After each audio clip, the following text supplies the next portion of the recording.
There is a photograph from 1874. It shows a waterfront in what is now a major coastal city. The stairway descends from street level to the water. It is made of granite blocks. Each step is 4 feet wide. There are 63 steps. At the bottom, there is a landing. The landing is 30 feet across. It sits just above the waterline. The stonework is precise. The edges are clean. The blocks fit without mortar in some sections.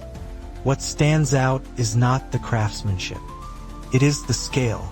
The steps are not built for passengers stepping off a rowboat.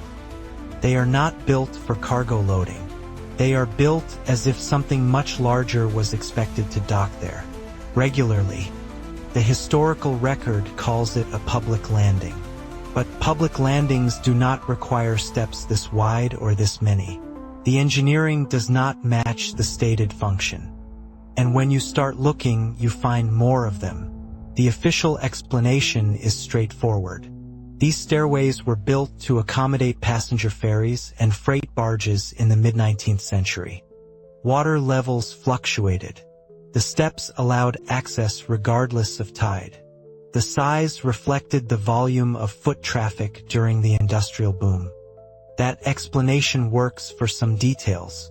It does not explain the material cost. It does not explain why similar waterfronts in smaller cities have identical designs. It does not explain the depth of the foundations or the uniformity of the stonework across cities separated by hundreds of miles. What is missing here is the reason for over-engineering. If the goal was functional access, wood would have been cheaper. Timber wharves were standard. Why use granite blocks that weigh several tons each when lighter materials were available and widely used elsewhere? The scale becomes more difficult to dismiss when you compare it to the people in the photographs. In one image from 1876, a man stands at the top of a similar stairway in another port city. He is wearing a coat and hat. His height is average for the period, likely between 5'6" and 5'8". The step he is standing on reaches his mid-thigh. That would make the riser close to 20 inches. Standard steps are 7 to 8 inches. Even accounting for period variation, 20 inches is not a comfortable height for repetitive use. It is not designed for someone carrying a load.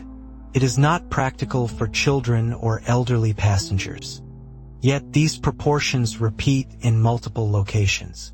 The steps are functional, but not for the people photographed using them.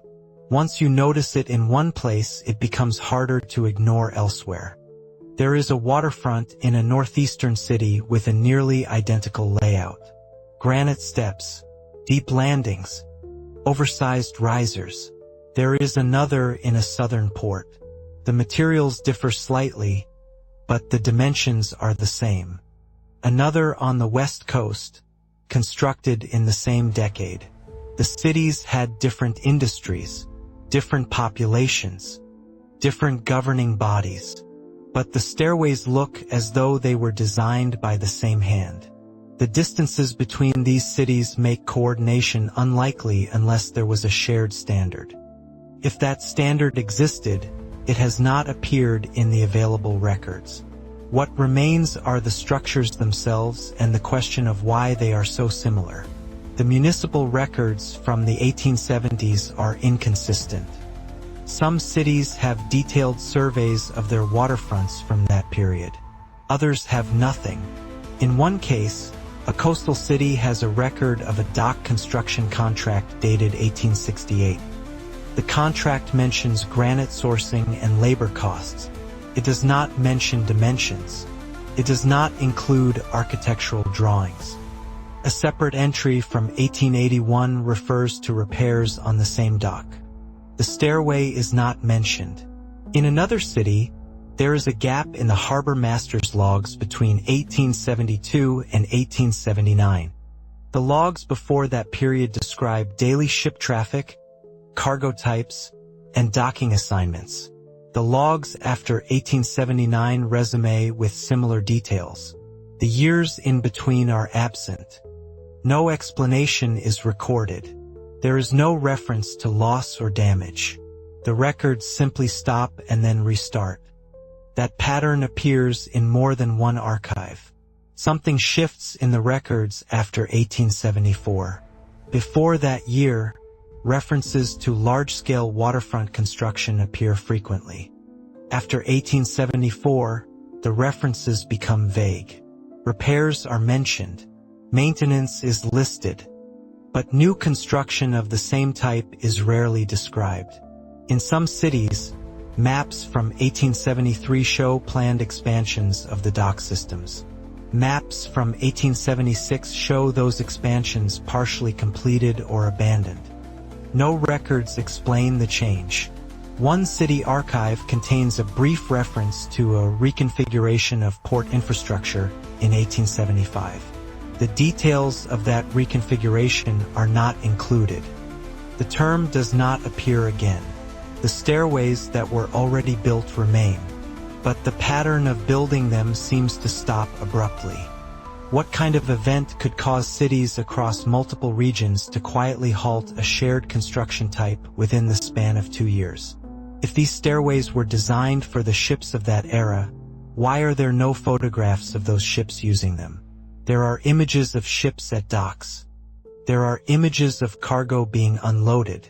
There are images of passengers boarding smaller vessels.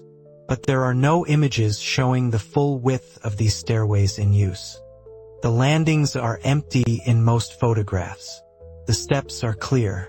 In the few images where people appear, they are standing still, not moving goods or walking in groups. The infrastructure suggests heavy use. The photographic record suggests the opposite. If the steps were built for a specific type of vessel, that vessel does not appear in the archive. If they were built for a specific type of traffic, that traffic is not documented. What remains is stone that will outlast the explanations given for it. Why would a city invest in infrastructure it does not need? Why would multiple cities with no clear coordination build the same thing in the same decade? Why would the records describing that construction later become incomplete? These are not rhetorical questions. They are gaps that sit in the middle of an otherwise well-documented period. The stairways are still there. Some are still in use, though most are now blocked off or partially submerged due to changes in water management. They were not removed. They were not replaced. They were left in place, and the explanation for them became simpler over time. That simplification raises its own questions. There is a phrase that appears in one city report from 1889. It refers to the old port layout as former practice. The phrase is used without detail. It assumes the reader already knows what is being referred to. By that time, 15 years had passed since the construction era. 15 years is not long enough for a design standard to become former practice unless something changed the need for it. The report does not say what changed. It only acknowledges that something did. If you were designing a waterfront today and you saw these stairways, you might assume they were decorative, built to impress, built for ceremony. But the wear on the stone suggests otherwise. The edges are rounded in places. The centers of the steps are slightly lower than the sides. That is the mark of repeated use over time. These were not symbolic. They were functional. The question is not whether they were used. It is what they were used for and why that use is not reflected in the record the way you would expect. If you have noticed something similar, or if you have access to records that fill in these gaps, consider adding your thoughts below. And if this feels worth continuing, a like or subscribe keeps this line of inquiry alive.